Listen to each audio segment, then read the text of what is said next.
Assalamualaikum warahmatullahi wabarakatuh. Alhamdulillah allazi ahyana ba'dama amatana wa ilaihin nusyur. Asyhadu an la ilaha illallah wa asyhadu anna Muhammadan abduhu wa rasuluh. Allahumma ati nufusana taqwaha wa zakkiha wa anta khairu man zakkaha anta waliyuha wa maulaha. Allahumma alimna bima alamtana wa alimna bima yanfa'una wa zidna ilma. Bapak Ibu yang dirahmati Allah Subhanahu wa taala, pagi hari ini kita lanjutkan kajian Minhajul Qasidin Syarah Ihya Ulumuddin. Kemarin kita belajar sampai keutamaan salat khusyuk. Diceritakan oleh Utsman bin Affan, beliau menyatakan bahwa tidaklah seorang muslim dapat khusyuk dalam salatnya dimulai dari semenjak dia berwudu. Dimulai dari berwudu. Bagaimana berwuduknya? Utsman menjelaskan, jarang-jarang Utsman bin Affan ini menjelaskan hadis. Karena sedikit hadis dari Utsman bin Affan, sahabat Nabi. Tapi satu hadis ini sangat terkenal sekali tentang Utsman. Apa kata Utsman? Orang kalau kepengen sholat khusyuk dimulai dari wuduknya. Bagaimana wuduknya? Kata Utsman, dipraktekkan. Aku melihat Nabi begini, dicuci tangan, diselang-selingi, habis itu kumur 3 kali, kemudian masukkan air ke dalam hidung, istinsyak namanya. Itu kalau tidak biasa sakit, masukkan air ke dalam hidung, tarik gitu, langsung dia mulut, hidung sakit. Tapi itu katanya menghilangkan flu, bisa langsung begitu. Habis setelah itu, kemudian cuci tangan lagi, berniat, kata Utsman. Kemudian cucilah muka. Setiap kali ada ujung rambut di sini kena, itulah disebut dengan muka, kata Utsman bin Affan. Kemudian cucilah tangan.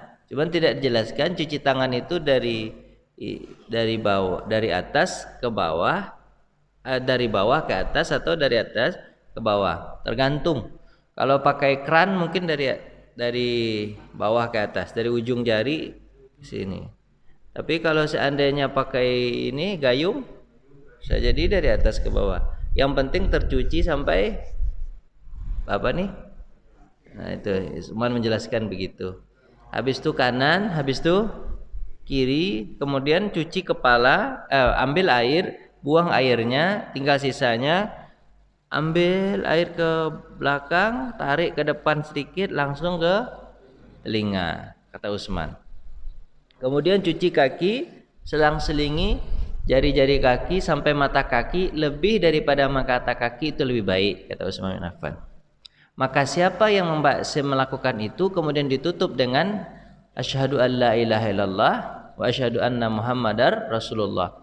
Allahumma ja'alni minal mutatahhirina waj'alni min ibadika. Allahumma ja'alni minal mutatahhirin mutawabina waj'alni minal mutatahhirin waj'alni min ibadikas sholihin. Apa kata Utsman? Maka terbukalah baginya 8 pintu surga. Ya begitu. Dimulai dari berwudu khusyuk tersebut, kata Utsman. Kemudian dia melakukan apa? Melakukan salat. Maka setiap dari tetesan air yang menetes dari jari tangannya, maka sebanyak itu pula dosa yang berguguran darinya. Hadis riwayat Muslim, hadis nomor 228. Di hadis riwayat Bukhari, apa kata Bukhari? Barang siapa yang dari berwuduknya tidak berbicara sedikit pun dan dia menghadap kepada Allah Subhanahu wa taala, maka dosa-dosanya telah diampuni oleh Allah. Jadi memang dari berwuduk tidak bicara, sudah khusus menghadap Allah. Setelah itu cerita tentang khusyuknya orang-orang itu, Ada cerita Ali bin Husain bin Ali bin Abi Thalib. Cucunya Ali bin Abi Thalib. Namanya Ali juga. Ali bin Husain bin Ali bin Abi Thalib. Dikenal dengan Zainal Abidin. Zainal Abidin. Ali bin Husain ini ketika berwudu gemetar badannya. Badannya gemetar. Ditanya dan kemudian mukanya pucat. Ditanya kepadanya, "Kenapa kau pucat wahai Ali?" Apa jawaban dia? "Tahukah engkau kepada siapa aku menghadap?" Maka orang berkata menjawab, "Tahu, yang kau hadapi adalah Allah." Apa kata beliau? "Allahu Akbar." Allah itu maha besar. Besarnya Allah digambarkan dalam hadis Nabi SAW. Bagaimana merasakan keberadaan Allah itu, bagaimana besarnya Allah. Apa kata sebuah hadis? Perbandingan antara langit pertama dengan langit kedua seperti cincin yang dilemparkan ke padang pasir. Apa mungkin langit pertama yang mana, Pak? Enggak nampak sama kita mana yang langit pertama itu. Langit pertama pokoknya langit. Langit itu, Pak, dia pakai pintu, Pak. Pakai pintu. Jadi yang nampak sama Pak ini bisa jadi ini bukan langit pertama. Karena langit pertama tak ada orang yang bisa tembus ke atasnya. Kenapa? Karena dia pakai pintu. Sementara kalau Bapak katakan langit pertama itu adalah tempatnya matahari, tempatnya apa? Tempat bulan, orang sudah bisa datang ke bulan. Berarti itu bukan langit pertama. Pasti di atasnya lagi. Karena langit pertama itu berpintu. Hadis Nabi SAW mengatakan ketika Isra Mi'raj, ketika Jibril bersamaku naik ke langit pertama, kemudian Jibril mengetok pintunya. Mengetok pintunya. Pak pernah nampak enggak pintu langit pertama? Tak nampak ya? Diketok pintunya. Tak ada orang yang bisa naik ke atas itu kecuali yang telah diizinkan. Ditanya, siapa yang di luar? Kata penjaga pintu langit pertama atau malaikat penjaga pintu langit pertama. Siapa di luar? Jawabannya adalah aku Jibril. Waman ma'aka? Siapa yang bersamamu? Muhammad Rasulullah. Afa biiznihi? Apakah dia sudah diizinkan untuk naik? Apa jawaban Jibril? Sudah. Baik, bukalah pintu. Dibuka pintu, maka naiklah Jibril, masuklah Jibril dengan Nabi Muhammad ke dalam. Apa kata penjaga pintu? Tibtum wa tabawwa'tum manzila. Oh, selamat datang. Semoga tempatmu baik. Kata Bapak, kata malaikat penjaga pintu pertama. Habis itu naik ke langit kedua, ketiga, keempat, kelima, keenam, ketujuh sampai langit ketujuh. Di hadis yang lain kalau kita gabungkan, apa kata hadis yang lain itu?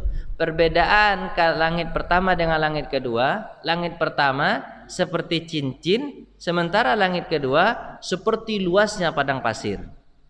Seperti cincin yang dilemparkan ke padang pasir. Itu perbedaan langit pertama dengan langit kedua. Langit kedua dengan langit ketiga seperti cincin yang dilemparkan ke padang pasir. Lebih besar lagi langit ketiga. Langit ketiga dengan langit keempat seperti cincin yang dilemparkan ke padang pasir. Lebih besar lagi langit keempat. Begitu seterusnya sampai langit ketujuh. Kemudian langit ketujuh dibandingkan dengan apa? Dengan arus. Dengan apa, Pak? Arus seperti cincin yang dilemparkan ke padang pasir. Arus dibandingkan dengan kursinya Allah. Kursinya itu adalah bukan tempat duduk, Pak, tapi tempat berpijak kaki. Tempat berpijak. Tempat berpijak itu kursinya Allah. Maka arus dengan kursinya Allah seperti cincin yang dilemparkan ke padang pasir. Dan berapakah besarnya Allah? Allahu Akbar. Jawaban Ali bin Husain bin Abi Thalib. Ternyata Allah itu besar dengan zatnya, besar dengan kekuasaannya. Jadi kalau menghadap kepada Allah, maka rasakan kebesaran Allah Subhanahu wa taala. Jadi kalau dibandingkan Allah dengan dunia dan segala isinya ini tak ada. Allah yang maha besar, besar dengan zatnya dan besar dengan kekuasaannya. Bagaimana cara bisa Bapak merasakan itu tuh, Pak, ketika Pak mau sholat tuh? Kita kecil begini nih, kita tak sebanding dengan masjid ini. Masjid ini lebih besar daripada kita. Masjid ini lebih kecil lagi daripada Dunia ini lebih kecil daripada langit. Langit pertama lebih kecil daripada langit kedua, dan begitu seterusnya, begitu seterusnya. Maka kita akan, ketika kita mengatakan takbir, kita katakan apa? Allahu Akbar. Allah Maha Besar. Susah itu dimasukkan ke hati. Itu kalau bisa masuk itu Pak, tak jadi kita sombong jadi orang. Apa sebab? Allah Maha Besar. Baik, itu kata Ali bin Husain bin Ali bin Abi Thalib. Kemudian Abdullah bin Zubair, kalau beliau salat, dia itu seperti tonggak yang berdiri. Seperti tonggak yang berdiri. Hingga burung hinggap di pundaknya, mengira bahwa dia adalah pokok yang sedang pokok yang pohon yang tegak. Jadi burung bisa duduk di pundaknya tersebut. Apa sebab? Mengira bahwa ini bukan orang, tapi patung. Nah, itu susahnya, Pak. Artinya apa? Betul-betul khusyuk kepada Allah. Suatu kali beliau ketika akan dibunuh Abdullah bin Zubair ini oleh Hajjaj bin Yusuf, Muslim. Hajjaj bin Yusuf itu Pak, orang Muslim tapi jahat. Jahatnya karena dia adalah suruhan dari Yazid bin Muawiyah. Yazid bin Muawiyah ini kan pengganti Muawiyah bin Abi Sufyan. Jahat dia itu agak, tapi Muslim. Ada juga ternyata Muslim ini jahat. Gara-gara apa? Mempertahankan kekuasaan. Mau dibunuhnya Abdullah bin Zubair. Abdullah bin Zubair ini adalah gubernur Hijaz. Hijaz itu adalah Mekah dan Madinah. Ketika itu dia sedang sholat di Ka'bah. Di Majanik dia pakai batu katapel. Tuh. Di katapel dia kena bajunya, Pak, tapi nggak kena dia. Dan Ka'bah sudutnya hancur gara-gara batu ketapel itu. Di Hajjaj bin Yusuf itu panglimanya Yazid lah gitu. Orang berdarah dingin, Muslim tapi mempertahankan kekuasaan, begitu zalimnya. Orang kalau mempertahankan kekuasaan zalim, Pak. Banyak yang zalim. Hajjaj bin Yusuf. Habis itu tidak ada bergerak. Abdullah bin Zubair tidak ada bergerak, dia diam aja walaupun bajunya kena. Bapak kalau udah begitu tuh lari Pak tunggang langgang itu kan. Dia nggak lari. Kenapa? Karena Allah lebih besar daripada batu itu. Jadi merasakan begitu. Sebenarnya Pak, kalau di fikihnya Pak boleh lari itu. Di fikihnya kalau ada gempa, gitu ya, kalau ada gempa, Bapak salat di masjid, keluarlah dulu. Kalau Bapak salat zuhur misalnya, keluarlah dulu. Bapak sudah melaksanakan salat zuhur 2 rakaat, keluar Bapak dulu. Nanti tiba di lapangan lanjutkan 2 rakaat lagi, selesai salatnya. Kan begitu kan fikihnya? Enggak harus berdiri di sini, nanti jatuh dia, nanti mati tertimbun. Tapi kalau Abdullah bin Zubair tidak, dia merasakan apa yang ada di sekitarnya ini kecil. Biarlah Allah yang besar, ada dia bergerak. Akhirnya dapat juga dibunuh Abdullah bin Zubair itu oleh Hajjaj bin Yusuf, terbunuh juga. Tapi terakhir nanti orang yang dibunuh oleh Hajjaj bin Yusuf itu adalah Sa'id bin Musayyab, ulama besar.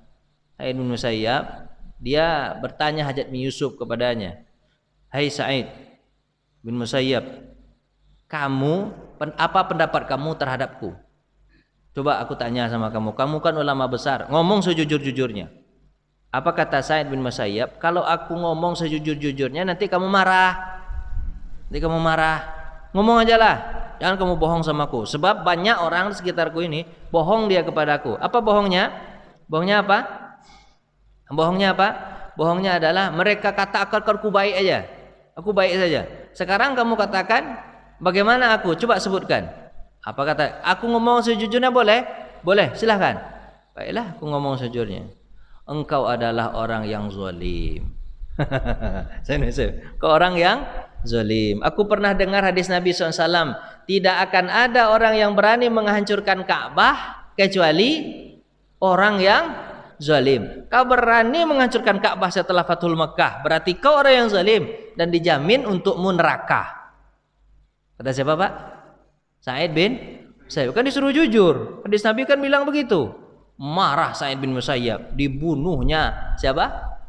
dimarah Hajjaj bin Yusuf, dibunuhnya Sa'id bin Musayyab. Sebelum dibunuh, kemudian Sa'id bin Musayyab berdoa, ya Allah, jangan biarkan tangannya membunuh orang lain setelah aku. Maka setelah itu tak ada orang yang bisa dibunuh oleh Hajjaj bin Yusuf. Itu hebatnya ulama ini, Pak. Memang dia mati, tapi dia berdoa apa, Pak? Jangan ada orang setelah ini dibunuhnya setelah aku. Mati dia, Pak. Bukan mati Sa'id bin Musayyab, tapi dia tidak bisa bunuh orang lain. Jadi intinya memang begitu. Orang kalau mempertahankan kekuasaan zalim. Bapak hubung-hubungkan aja lah itu. Ya kan? Saya nggak bisa menambahkan lagi, cukup sampai di sana. Masuk YouTube. Lah lanjut, Pak. Muslim bin Yasir. Tidak pernah melihat selain tempat sujud. Jadi kalau dia salat, dia tidak pernah melihat tempat lain kecuali sujud. Hingga suatu kali dinding masjid pernah roboh. Mungkin karena lapuknya dinding masjid, kemudian roboh. Ketika roboh, dia tidak bergeming sedikit pun, tetap melihat tempat sujud. Kalau bapak tuh sudah sibuk tuh. Apa tuh? Orang dinding pasti berbunyi lah, boom, katanya kan. Tapi gitulah orang-orang dahulu, Muslim bin Yasir, untuk mempertahankan khusyuknya. Makanya kita disuruh untuk sholat berjamaah.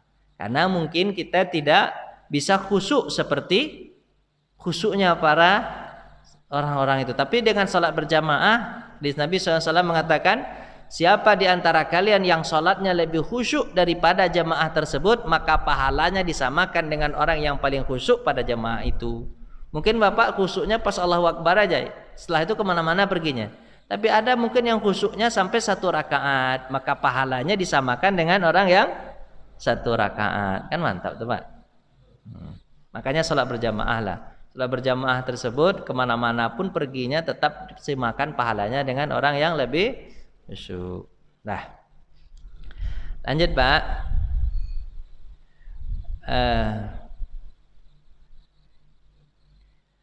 Jadi sholat itu sepaling penting itu apa, Pak? Khusyuk itu yang paling penting itu adalah kehadiran hati. Nabi SAW bersabda, kata Nabi SAW, innallaha, sesungguhnya Allah, la yanzuru ila harakati jasadikum. Allah tidak melihat gerakan tubuh. Walakin yanzuru ila qulubikum. Akan tetapi Allah lihat apa, Pak? Apa yang ada di hati. Jadi sholat itu sebenarnya, Pak, bukan gerakan tubuh. Kalau gerakan tubuh, anak kecil bisa juga berdiri, ruku, sujud. Bisa, Pak? Bisa lah. Apa bedanya anak kecil sholat dengan bapak sholat? Nah, apa bedanya, Pak? Anak kecil sholat, dia gerakan tubuh. Tapi kalau orang dewasa sholat, hatinya yang tunduk. Bukan gerakan tubuh. Gerakan tubuh itu hanya menunjang agar hati bisa memahami. Misalnya ruku, sujud, kan bisa dipahami. Kepala kita lebih sama rendah dengan telapak kaki. Artinya kita tidak ada apa-apanya di hadapan Allah. Hanya sekedar itu saja. Betul, Pak ya? Tapi kalau yang paling penting itu gerakan hati. Contoh misalnya orang kalau sakit, dia sholat. Gimana sholatnya, Pak? Ya sebisanya badan. Betul, Pak ya? Tapi pahalanya sama nggak dengan orang yang sholat berdiri? Samalah. Sama, Pak? Sama. Orang yang tidak bisa berdiri boleh sholat duduk. Orang yang tidak bisa duduk sholatnya boleh berbaring. Orang yang berbaring gitu aja. Allahu Akbar, hadapkan kaki ke kiblat sana. Allahu Akbar, Alhamdulillahirabbil alamin arrahmanir rahim maliki yaumiddin. Allahu Akbar, angkat kepala sedikit ini, itu namanya ruku tuh kan? Samiallahu liman hamidah, berarti ya tidak. Allahu Akbar, angkat sedikit lagi, berarti itu gitu aja dah. Salahnya kan? Ngadap kiblat kaki situ. Kalau nggak ada itu, Pak, kaki nggak bisa ngangkat-ngangkat tangan, pakai jari tangan. Allahu Akbar, ini saya berdiri nih. Allahu Akbar, saya ruku nih. Allahu Akbar, saya tidal nih. Pakai jari aja. Oh, bakar rumahnya, Pak. Rumahnya kebakar. Tak ada yang selamat satupun. Tinggal jarinya aja bisa dimasukkan ke dalam air. Kebetulan dia minum air kopi, ditaruhnya air. Tangannya kebakar semuanya. Diperban semuanya sampai kalau. Udah nampak lagi. Tangan nih, jari ini aja bisa bergerak. Yang lain tuh begini aja. Allah, begitu salat. Gimana beruduknya? Tak ada beruduk, salat aja langsung. Mana orang berwudu disiram pakai air habislah badannya. Basahlah badannya, enggak bisa. Allahu Akbar, saya lagi berdiri. Allahu Akbar, saya lagi ruku. Allahu sami Allah liman hamidah, lagi i'tidal. Allahu Akbar, sujud. Allahu Akbar, duduk antara dua sujud. Begitu aja salatnya tuh. Baca dalam hati. Habis itu tangan jari juga habis kebakar semuanya. Tinggal matanya aja lah. Allahu Akbar. Lagi berdiri nih. Allahu Akbar, lagi ruku nih. Allahu Akbar, i'tidal nih. Allahu Akbar, nah sujud nih. Pakai mata ya. Kalau nggak bisa pakai mata, baru pakai hati. Allahu Akbar. Saya lagi berdiri nih. Allahu Akbar, ruku nih. Samiallahu liman hamidah, tidak. Begitu, pakai hati. Hati itu yang terakhir. Habis daripada itu mati. Nah, begitu ya. Mati dia. Habis itu disolatkan lagi. Jadi Pak, salat itu tidak bisa tinggalkan. Tapi yang paling penting dalam salat itu apa Pak? Apa yang paling penting? Yang paling penting hati, bukan gerakan tubuh. Bukan gerakan tubuh. Gerakan tubuh Pak, apa gunanya gerakan tubuh kalau hati tidak menghadap? Apa pepatah itu mengatakan? Siapa yang salat hanya menggerakkan mulutnya dan anggota badannya, dan dia tidak memahami dengan hatinya, maka dia seperti orang mabuk. Seperti apa Pak? Orang mabuk kan gitu, ngomong apa yang dia omongin paham? Tak. Makanya orang sholat itu harus dengan hati dipahami. Jadi pahami itu gimana Pak Ustadz? Pahami itu bukan diartikan, arti penting, tapi dipahami betul. Misalnya Alhamdulillahi Rabbil Alamin, bukan diartikan artinya segala puji bagi Allah Tuhan sekalian alam, bukan begitu. Tapi dimasukkan ke dalam hati, Alhamdulillah Rabbil Alamin. Terima kasih ya Allah, aku ini tak ada apa-apanya, tak ada apa-apanya. Terima kasih banyak ya Allah. Dulu aku ini masukkan dalam hati begitu. Dulu aku ini kecil, sekarang aku sudah besar. Sekarang aku sudah makan enak, sudah minum enak, sudah punya rumah. Alhamdulillah ya Allah, alhamdulillah ya Allah. Ada orang di antara kami yang kena COVID, kami tidak kena ya Allah, alhamdulillah ya Allah. Gitu. Alhamdulillah itu lama Bapak berdiri itu, mengingat nikmat Allah.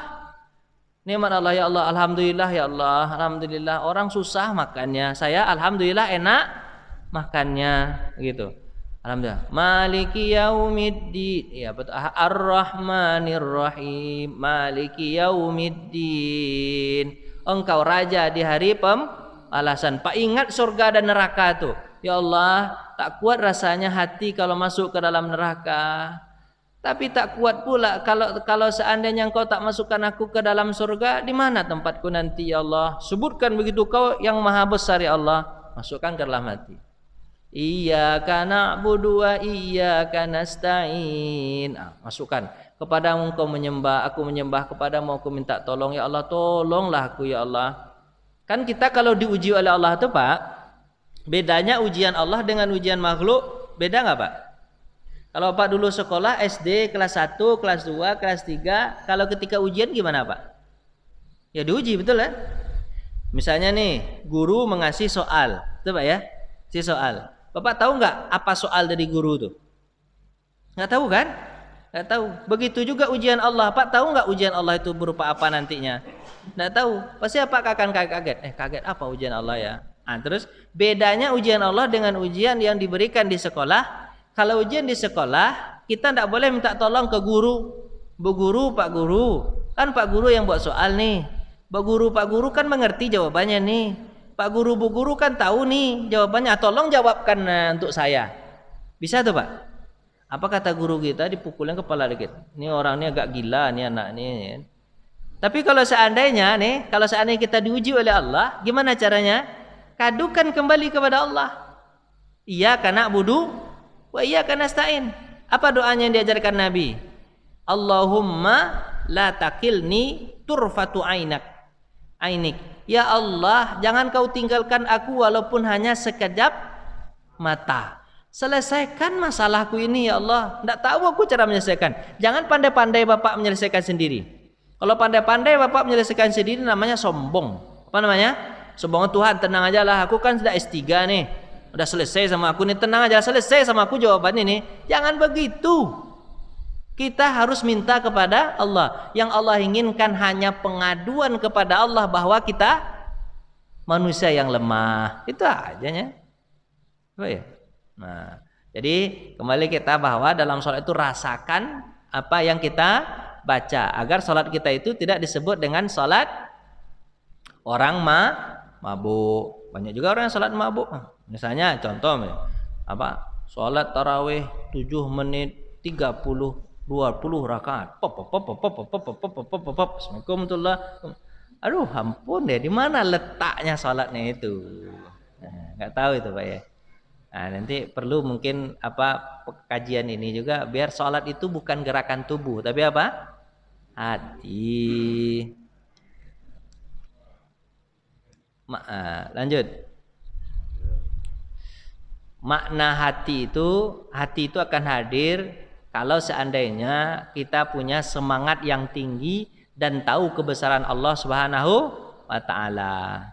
Dan lemahnya khusyuk itu biasanya tidak ada iman dalam hati dan tidak tahu tentang kebesaran Allah. Orang kalau tahu kebesaran Allah pasti hatinya khusyuk, itu katanya. Terus pahami segala ucapannya, kemudian agungkan Allah dan wibawanya, kebesarannya, kehebatan Allah. Baru kembali rasa khusyuk. Maknanya kita paham, imannya kita tambah. Jadi Bapak kalau ingin khusyuk gitu ya, menurut caranya ini, pertama imannya Bapak tambah tentang kebesaran Allah, kemudian makna ucapannya dipahami, kemudian agungkan Allah dengan wibawa kebesarannya. Dia menghidupkan kita, Dia yang mematikan kita. Rasakan itu dalam hati, insya Allah timbul rasa khusyuk. Baik. Tapi Pak, supaya khusyuk ini dia juga bukan hanya mainan hati, tapi juga mainan apa yang tampak. Bagaimana caranya bisa menghadirkan khusyuk? Di sini dikatakan pandanglah tempat sujud, jangan kemana-mana. Sebab kalau kemana-mana ada aja nanti nampak sama Pak. Misalnya, misalnya gini catatan tulisan-tulisan ini Pak, kalau bisa ditinggikan lagi sedikit ini. Kalau Pak taruh di depan ini misalnya ya, jangan taruh di sini, tinggikan taruh di sini. Tapi kalau ditaruh di sini Pak, nanti dibaca semua orang tuh. Apa bacanya nih? Jadi banyak taruhnya di mana Pak? Di tempat sujud. Bisa mata itu tempat sujud aja, biar fokus tidak kemana-mana. Lanjut. Yang kedua, jauhkan tempat kalau yang ada hiasannya. Nabi Muhammad SAW ketika dia sholat, kemudian depannya ada hiasan-hiasan, apa kata Nabi? Inilah yang membuat aku sibuk, tolong disingkirkan. Maka itu yang disebut dengan sutra. Apa sutra? Pembatas, biar tidak ada tampak-tampak yang lain, hanya tampak itu. Jadi menghilangkan. Makanya bapak-bapak misalnya punya sejadah, carilah sejadah yang kira-kira yang tidak banyak motifnya, yang polos-polos saja. Daripada nanti Pak baca, ini kemana garis ini ya? Ini kesambung nggak ini? Nanti pas sibuk aja nanti. Atau nanti kalau kawan, makanya itu dimakruhkan ada orang yang ke masjid pakai baju apa? Baju ada catatan tulisan atau gambar-gambar. Apa sebab? Orang di belakang nanti yang susah mikirin. Apa kata Ustaz Abdul Somad itu gimana? Dia bilang masalah hidup ini sudah banyak masalah. Jadi jangan dibikin masalah lagi. Itu dibaca terus, dibaca apa maksudnya ini. Apalagi kalau udah gaduh itu Pak. Kalau udah gaduh, buku udah gaduh itu ya, kalau udah gaduh itu, ampun dah bahasanya itu. Panjang-panjang, habis. Jadi mengucapkan Fatihah gini. Tidak membiarkan sesuatu yang menyebutkan panca indera, tadi udah sebutkan. Terus Pak, jadi mencari-cari khusyuk itu, ada orang yang gampang mungkin mendapatkannya karena kebesaran hatinya sudah ada, imannya sudah bagus, dapat ya. Tapi ada orang yang susah Pak untuk mencari khusyuk. Diumpamakan di sini seperti Bapak duduk di bawah pohon. Pak duduk di bawah pohon. Kemudian di atas pohonnya itu banyak burung kan itu, banyak Bapak burung. Terus burung itu berbunyi bunyi. Terganggu nggak Bapak di bawahnya? Terganggu. Maka gimana caranya? Usir burung tersebut, biar dia lari, biar dia tidak berbunyi bunyi. Tapi jika seandainya tidak mau juga dia pergi, bagaimana caranya? tebang pohonnya. Tebang pohonnya, habis semuanya. Maka apapun yang menghalangi itu maka dihabiskan. Misalnya nih, apa yang kira-kira Bapak susah untuk khusyuk? Apa yang kira-kira? Misalnya nih, susah untuk khusyuk gara-gara Bapak bawa mobil ke masjid. Mobil saya diapain-apain nanti dia. Anak-anak kan main-main di luar dia. Nanti tergores nanti gimana nih? Jangan bawa mobil. Enggak tenang juga. Jangan bawa mobil. Pakai Bapak mau pergi ke masjid pakai sandal apa? Sandal jepit. Nanti sandal jepit ini pakai orang pula, nanti hilang pula gimana nih? Jangan pakai sandal. Gitu. Pokoknya apa yang membuat Bapak sibuk hilang kan itu. Sampai begitu. Jangan pakai sandal. Pakai sandal ya, pakai jalan itu aja. Nanti orang bertanya, "Pak mau kemana kok gak pakai sandal?" Daripada saya sibuk nanti biarlah nanti dicuci aja di masjid nanti kaki sambil olahraga. Namanya apa Pak? Pijit apa? Refleksi. Nah, gitu bilang, gitu refleksi. Dari Bapak, nih dibuat sandal bagus, hilang juga. Dibuat sandal jepit, hilang juga. Maka jangan pakai sandal lagi ke masjid. Begitu Nah, kita atau pakai gembok. Begitu. Pokoknya apa yang membuat Bapak sibuk hilangkan biar khusyuk. Apa aja sebutlah. Lah, lanjut. Apa yang patut hadir dalam hati? Pertama, ketika kita sholat, hendaklah kita rasakan besarnya pahala yang diberikan Allah dengan orang yang sholat. Apa besarnya? Besar pahala orang yang sholat nih.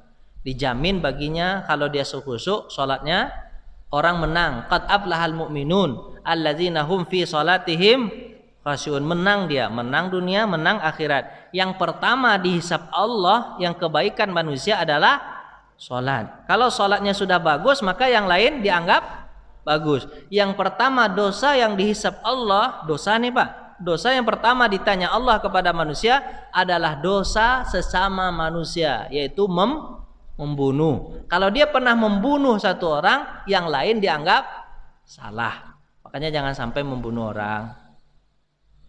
Nah, kemudian takut hukuman kalau melalaikan sholat. Gimana melalaikan sholat? Fawailul lil musallin alladzina hum an salatihim sahun. Neraka wel bagi orang yang sholatnya lalai. Kan yang sholatnya lalai, ngomong sama Allah tapi hati tak menghadap. Kayak orang mabuk tapi yang di depannya Allah. Maka mereka dapat neraka wel. Orang yang sholat aja bisa dapat neraka, apalagi orang yang tidak sholat. Jangan Pak bilang, salah paham pula nanti. Jadi janganlah sholat. Kenapa? Orang sholat masuk neraka.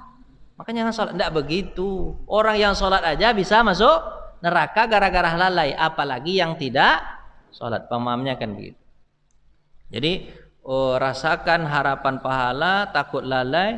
Bila mendengar panggilan azan, maka anggap itu adalah hari kiamat. Panggilan tiup sangkakala, piup langsung takut.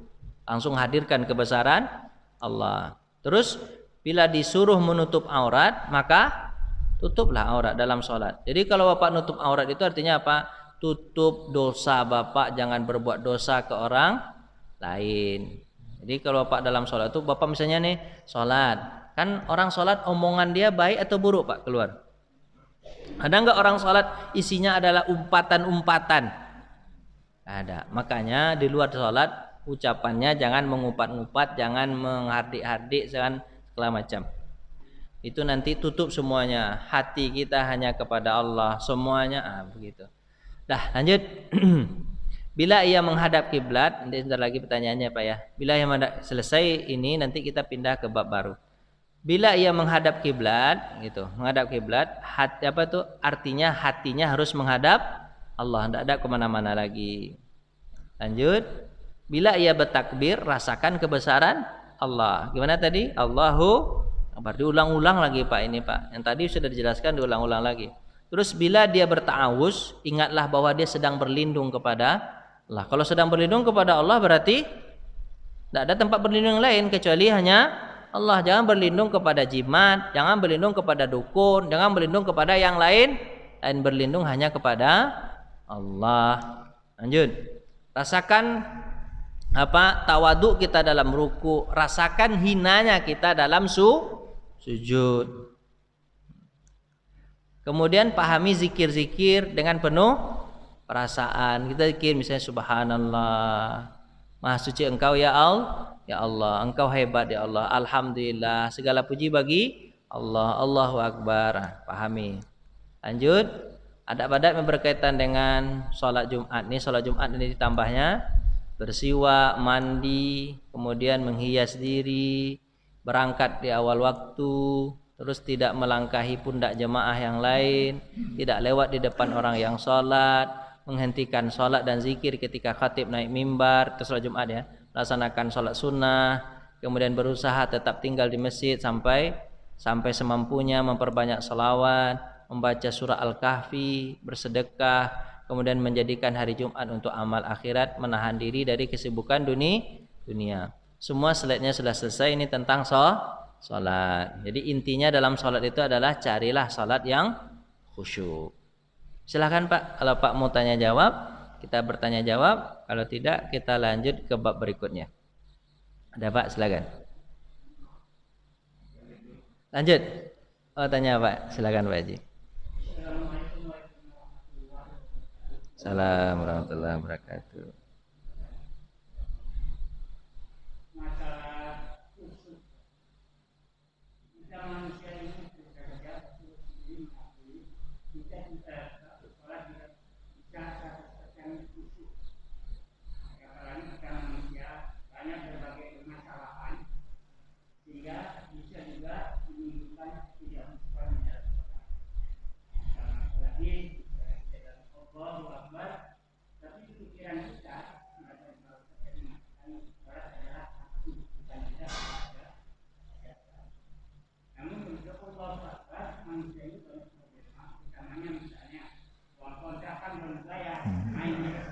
Cicilan Pak.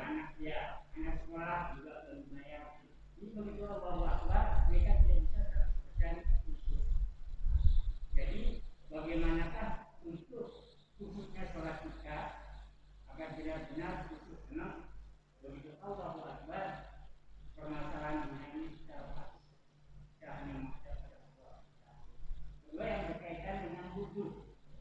Kedua adalah mensucikan diri.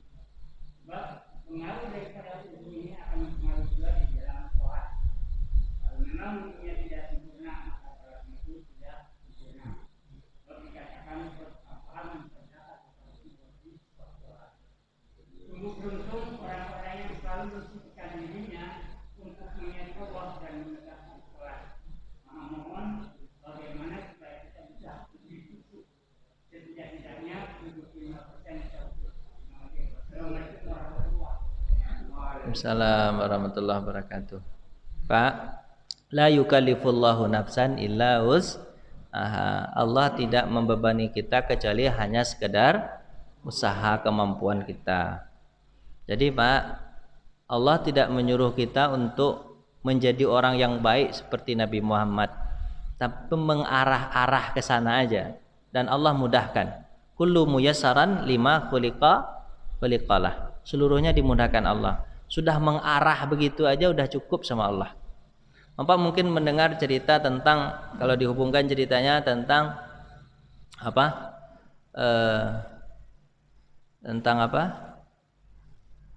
Tentang burung yang mengambil air setitik untuk memadamkan api pembakar Nabi Ibrahim alaihi salam. Bagaimana? Bisakah api setitik memadamkan api yang besar? Tak bisa.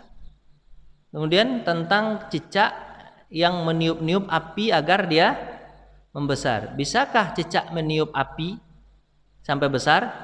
Tak bisa. Tapi adalah di mana tempat dan posisi kita ketika itu, kan gitu Pak ya. Dan Allah mudahkan. Kalau seandainya Bapak ingin, maka ditanya kepada burung. Apa kata burung?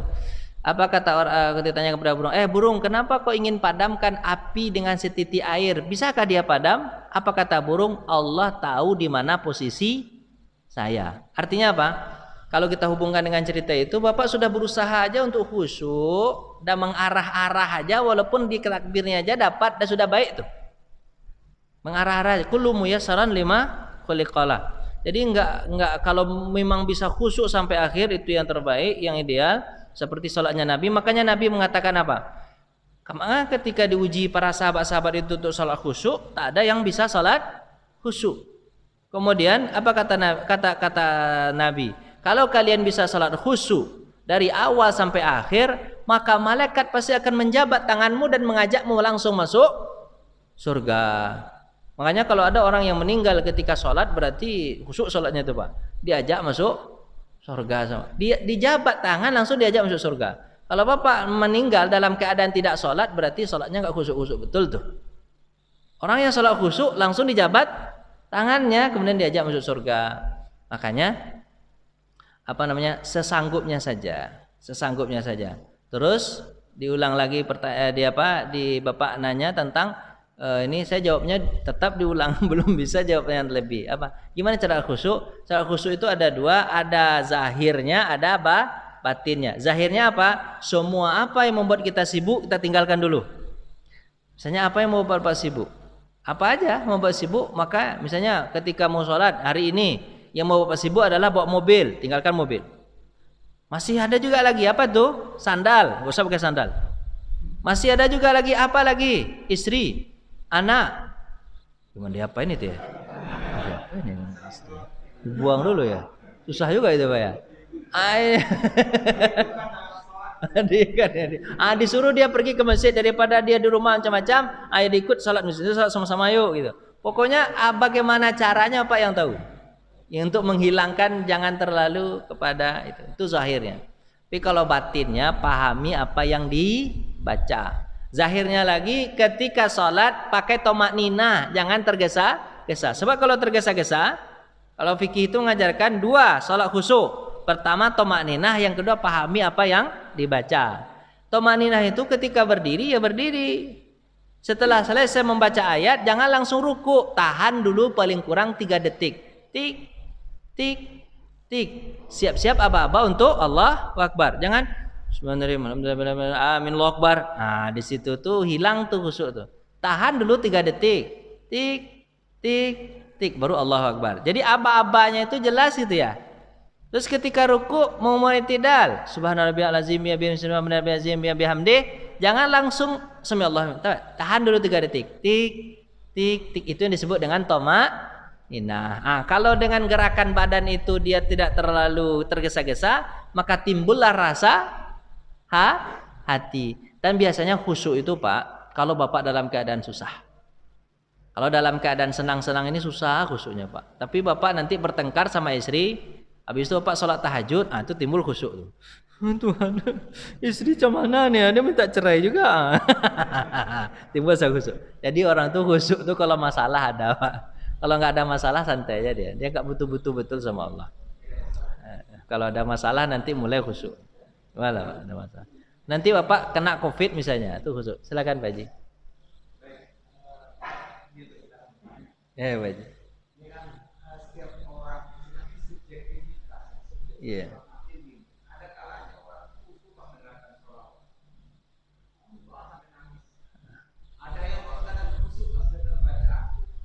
Indah.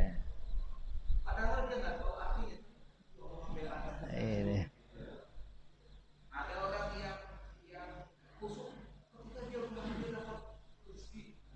Oh bahagia. Menghadirkan dia.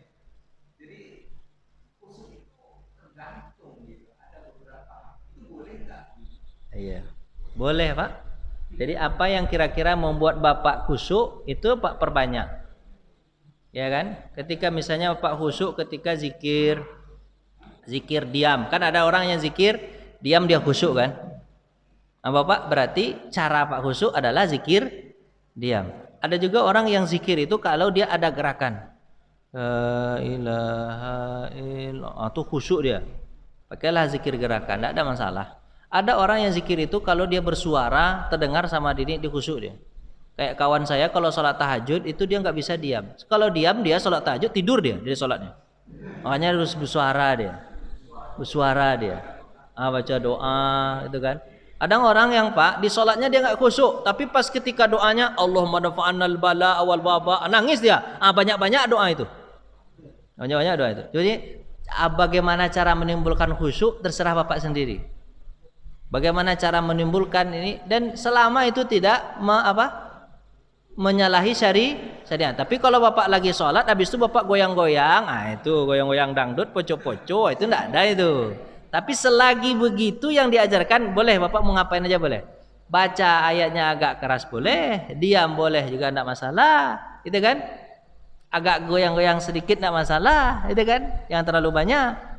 Yang penting bagaimana cara. Ada orang yang khusyuk kalau sudah kena musibah, baru khusyuk. Banyak-banyak Pak dapatkan musibah. Ada orang yang suruh khusyuk kalau dia dapat nikmat, banyak-banyak cari nikmat. Nah, jadi cara menimbulkan khusyuk begitu. Makanya para sahabat mengatakan nafaqah Hanzalah, munafik Hanzalah nih. Kenapa? Kalau di hadapan Nabi dia ingat Allah, tapi kalau sudah jauh dari Nabi tidak ingat apa-apa. Munafik ini, orang munafik itu kan bermuka dua. Apa kata Nabi SAW? Mahlan ya Hanzalah, sedikit-sedikit, sebentar-sebentar, tidak langsung, harus bertahap. Pak, orang melakukan keburukan ada nikmatnya enggak Pak? Ada. Orang melakukan kebaikan ada nikmatnya enggak? Senangnya ada enggak? Ada. Apa bedanya nikmat melakukan keburukan, nikmat melakukan kebaikan? Kalau nikmat melakukan keburukan, Pak, langsung terasa nikmatnya. Tuh, langsung terasa ya, keburukan, Pak. Misalnya mencuri barang orang, langsung terasa nggak nikmatnya? Iya, langsung dapat, duit orang dapat mah. Senang kan? Senang nggak, Pak? Ada setelah itu timbul, bedanya nanti setelah mendapatkan nikmat yang cepat itu timbul rasa penyesalan sampai mati, sampai masuk neraka. Tapi kalau orang melakukan kebaikan, nikmatnya langsung dapat atau enggak, Pak? Lama dapatnya, Pak. Lama. Lagi belajar begini, Pak. Berapa kali Bapak dijelaskan tentang sholat? Khusyuk. Mungkin berkali-kali, Pak. Udah masuk belum? Belum masuk juga lagi. Gimana caranya itu? Artinya itu mencari nikmat kebaikan itu lama dapatnya, Pak. Tapi kalau sudah dapat, nikmatnya bertambah-tambah sampai masuk ke surga. Bapak hanya coba memancing saja. Pancing nikmat tadi, kalau dah dapat nanti nikmatnya akan berlipat. Ingat Pak, begitu Pak. Jadi Pak, Bapak mencari keburukan bisa, ada nikmatnya? Ada. Mencari kebaikan ada nikmatnya? Ada. Maka lakukanlah kebaikan walaupun dia lama dapat nikmat. Seperti Pak bangun masjid. Bangun masjid lama enggak? Lama. Meruntuhkannya? Cepat. Tinggal suruh pang habis dah. Tapi kalau membangunnya berbulan-bulan, menghancurkan cukup 3 hari, selesai. Ya kan? Jadi begitu Pak. Makanya Pak, sabar ketika untuk meniti kebaikan. Untuk mencari nikmat kebaikan itu harus sabarnya enggak langsung. Tapi kalau sudah dapat Pak, tak ada yang Bapak rasakan kecuali nikmat itu. Orang-orang itu kan begitu. Kemarin kan cerita siapa Pak? Abdullah apa tuh? Urwah bin Zubair, adik Abdullah bin Zubair. Saking nikmatnya salat, dia biusnya pakai apa, Pak? Pakai salat ketika kakinya dipotong. Nah, itu Pak ya. Kan itu cerita kemarin kan, kakinya dipotong pakai biusnya apa? Itu nikmat luar biasa tuh Pak kalau udah dapat tuh. Tapi lama itu Pak. Lama betul. Makanya sebelum sholat diperhatikan. Kemarin diperhatikan apa Pak? Jangan sampai makan yang haram, itu Pak ya. Sebab kalau ada makanan yang haram, susah untuk khusyuk. Bapak berharap belajar khusyuk. Tapi makanan haram juga, tangan yang Bapak tengadahkan, tangan hasil dari haram. Mulut yang Bapak ucapkan, kata-katanya hasil dari haram. Pakaian yang Bapak bawa, pakaian haram. Bagaimana caranya khusyuk? Innallaha thayyib la yuqbalu illa thayyiba. Jadi diperhatikan semuanya. Allah itu pasti tidak salah mengatakan bahwa salat itu ada yang khusyuk. Tidak mungkin tuh. Kalau belum dapat sama kita, berarti ada yang salah dari kita. Maka carilah kesalahan-kesalahan itu. Kalau sudah selesai masalahnya, apa namanya dalam kaidah itu? Takhalli wa tahalli. Itu badannya, Pak. Takhalli itu apa? Bersihkan semua kotoran, habis itu baru dihias. Takhalli kosong artinya, kosongkan, kemudian tahalli berhias. Ada pakai ha, ada pakai kho. Kalau pakai kho, takhalli, kosongkan semua yang dosa-dosa kita, bersihkan, baru nanti dikasih hiasan. Nggak mungkin dikasih hiasan kalau belum bersih. Ya Pak, bisa nggak mungkin? Mohon maaf cakap nih Pak. Misalnya, bisa nggak kira-kira Bapak menghidangkan kotoran kucing tapi pakai bumbu-bumbu yang enak di atasnya? Bisa nggak Pak? Tetap aja itu bau busuk. Walaupun pakai bumbu-bumbu chef yang sangat luar biasa, dikasih kan kalau chef itu kan bunga-bunga di atas itu. Tapi yang di bawahnya apa? Kucing itu tetap tidak enak itu Pak. Tetap tidak enak. Nah, jadi harus kosong dulu baru ini. Mohon maaf Pak. Jadi itu yang bisa kita sampaikan, tidak mungkin kita lanjutkan karena saya kira Bapak sudah capek. Ya, karena sudah capek jadi nggak bisa dilanjutkan. Udah berbunyi belum Pak? Saya kalau tambah mau aja. Mau tambah mau aja, tapi Bapak siap nggak? Baik. Kurang. Baiklah. Ada yang bertanya Pak? Silakan Pak Haji.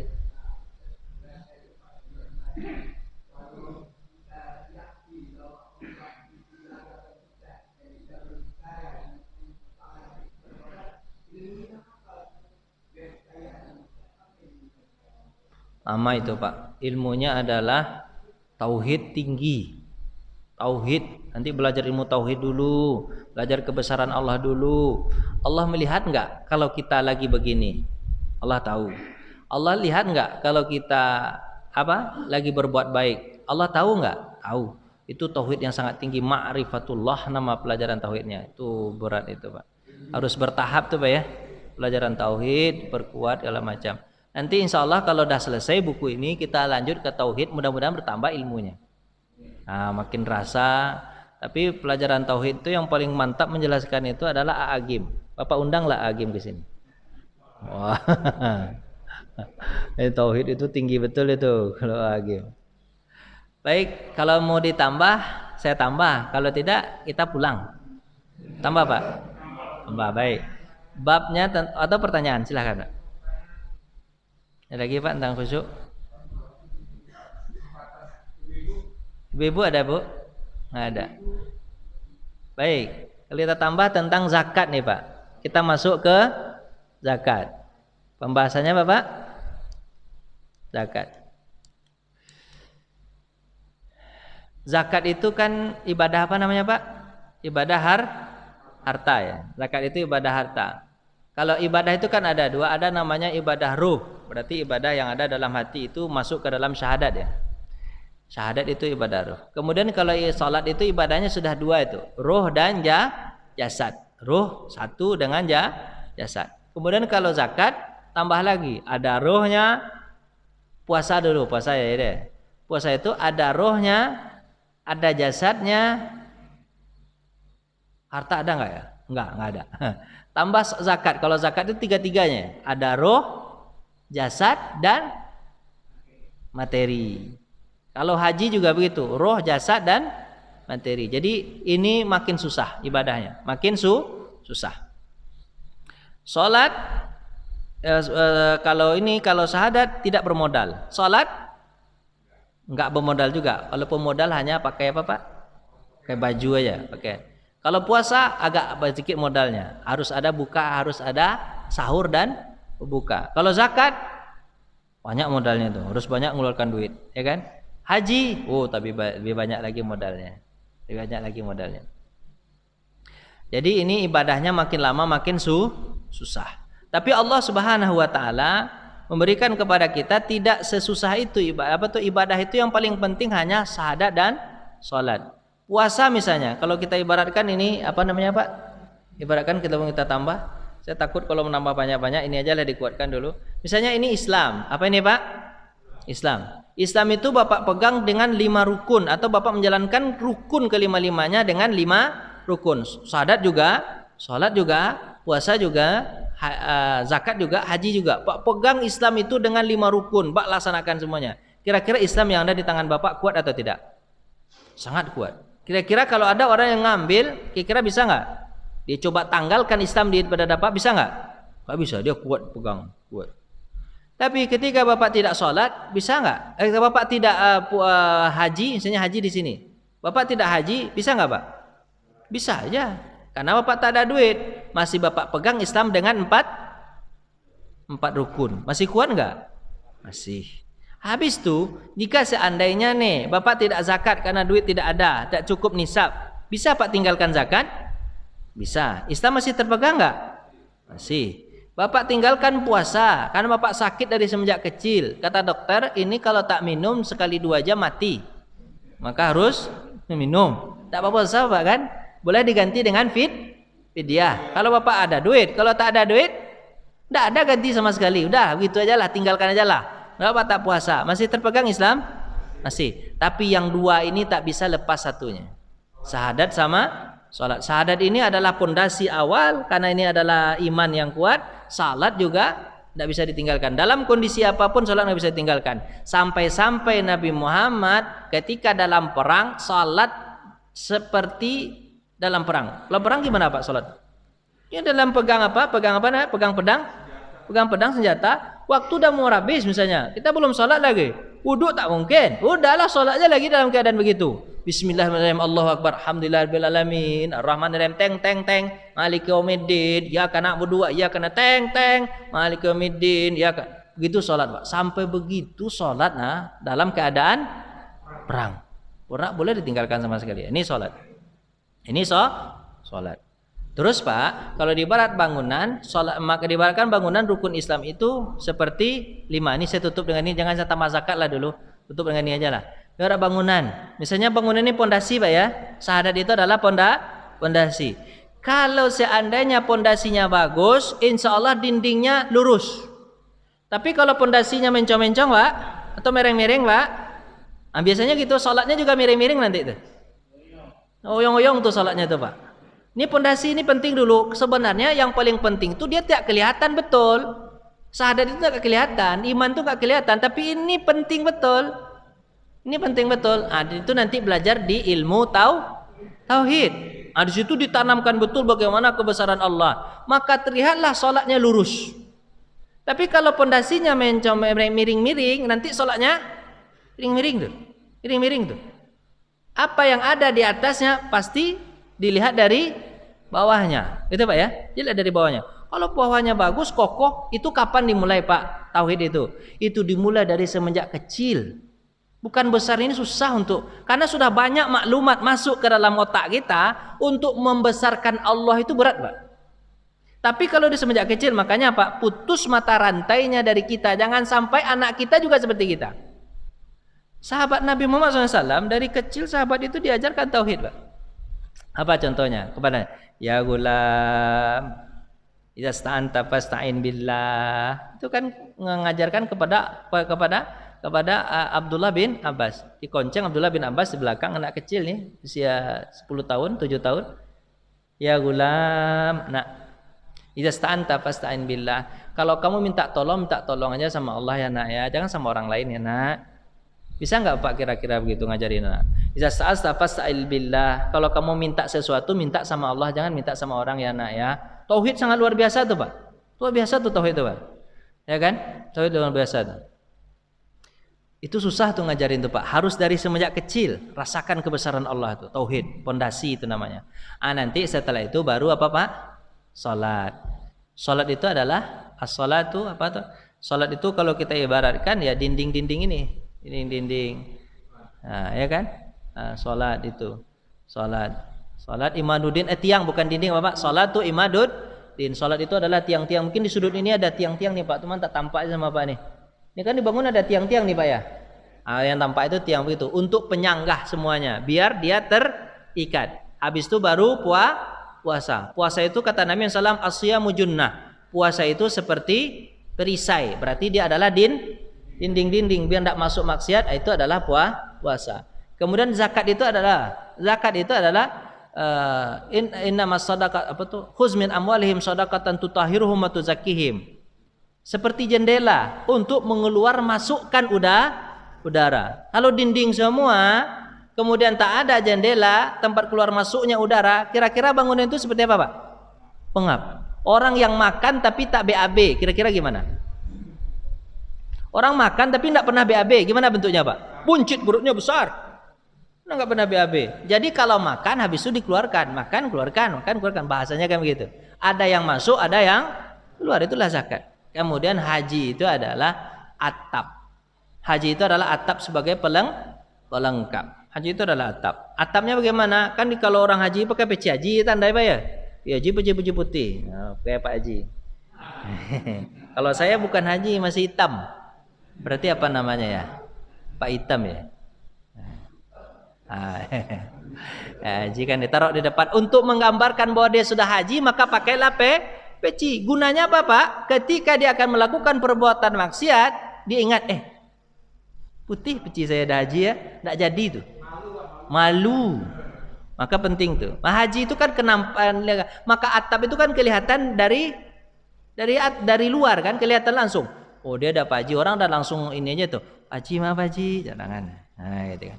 Jadi ya Pak Haji, sholat Pak Haji. Diajak sholat Pak Haji. Sholat. Begitulah. Jadi kira-kira kalau di bangunan begitu Pak ya. Tapi kita itu enggak disuruh membangun sampai ke atap-atap. Begitu pula Allah. Allah Maha menyempurnakan. Kita hanya disuruh bangun dari pondasi dan tiang saja. Kalau sudah ada pondasi dan sudah ada tiang, nanti Allah yang menyempurnakan. Itu gampangnya Allah tuh Pak. Bapak, ini kalau ini ilmu membuat proposal. Ini mau proposal begitu Pak. Seperti proposal Bapak kepada Allah. Bapak kalau ingin membuat proposal, Bapak harus ada dana awal dulu. Apa dana awal? Pondasi dan tiang. Habis itu Pak sebarkan proposal. Pasti banyak orang yang ngasih nanti. Tapi kalau Bapak tidak ada pondasi, tidak ada tiang, terus Pak minta duit sama orang. Kita mau bangun masjid, kasihlah duit untuk ini. Apa kata orang? Mana pondasi dan tiangnya? Belum ada. Jangan dikasih sama orang. Maka caranya begitu Pak. Ada pondasi dulu, ada tiangnya dulu. Nanti banyaklah orang kira-kira begitulah. Saya tutup begitu aja Pak, cara buat proposal, masuk cara buat proposal juga. Jadi begitu caranya. Jadi ada dulu di kita sedikit, nanti Allah yang menyempurnakan. Terima kasih Pak, nggak mungkin sampai ini saya takut nanti apa yang saya sampaikan tadi buyar. Itu aja lah, cukup menunjuknya itu. Terima kasih Pak atas perhatian, mohon maaf atas segala kurangan. Kalau ada salah, marilah kita tutup dengan doa. A'udzubillahi minasyaitonirrajim. Bismillahirrahmanirrahim. Alhamdulillahirabbil alamin wassalatu wassalamu ala asrafil anbiya'i mursalin wa ala alihi washabbihi ajmain. Allahumma ahyina bil iman wa amitna bil iman wa hasyurna bil iman wa adkhil jannata ma'al iman. Allahumma habib ilaina al iman wa zayyinhu fi qulubina wa karihna ilaikumul kufra wal fusuqa wal isyan. Ya Allah ya Tuhan kami, hidupkan kami dalam keadaan beriman, matikan kami dalam keadaan beriman, bangkitkan kami bersama orang yang beriman, masukkan kami ke dalam surga bersama orang-orang yang beriman. Ya Allah ya Tuhan kami, jadikanlah iman itu indah dalam hati kami, jauhkanlah kefasikan dalam diri kami, buatlah kami benci kepada kekafiran, buatlah kami tidak suka kepada kemunafikan. Ya Allah ya Tuhan kami, jadikanlah iman itu betul-betul ada dalam hati kami, betul-betul tahu tentang kebesaran-Mu ya Allah. Allahumma la tada' lana fihi dzamban illa ghafartah, wala hamman illa farrajtah, wala dainan illa qadaitah, wala taliban ilmin illa wafaqtah, wala maridan illa syafaitah, wala mayyitan illa rahimtah, wala hajatan min hawaijid dunya wal akhirah illa yasartaha wa qadaitaha ya rabbal alamin. Ya Allah ya Tuhan kami, banyak di antara kami yang susah hati ya Allah, maka lapangkanlah hati kami ya Allah. Ada di antara kami yang tidak bisa menyelesaikan masalahnya ya Allah, selesaikanlah masalah kami ya Allah. Ada di antara kami yang ingin taubat kepadamu ya Allah, terimalah taubat kami dan ampunilah kami ya Allah. Ada di antara kami yang sakit ya Allah, maka sembuhkanlah ya Allah. Ada di antara kami yang sudah meninggal ya Allah, sayangilah ya Allah, kasihanilah ya Allah. Jadikanlah kuburan mereka tempat-tempat dari taman-taman surga, dan Kau jadikan kuburan mereka lubang dari lubang api neraka. Ada di antara kami ya Allah yang mendidik anak dan istrinya ya Allah, maka jadikanlah anak dan istri kami anak yang soleh dan solehah. Ada di antara kami ya Allah yang belum bisa menyelesaikan masalahnya, banyak masalah di antara kami ya Allah. Tolonglah kami ya Allah untuk bisa menyelesaikan masalah kami ya Allah. Banyak kebutuhan kami di dunia ini ya Allah, penuhilah ya Allah. Dan banyak juga kebutuhan kami di akhirat, maka penuhi juga ya Allah. Rabbana atina fid dunya hasanah wa fil akhirati hasanah wa qina azabannar. Walhamdulillahirabbil alamin. Alhamdulillahirabbil alamin. Wassalamualaikum warahmatullahi wabarakatuh.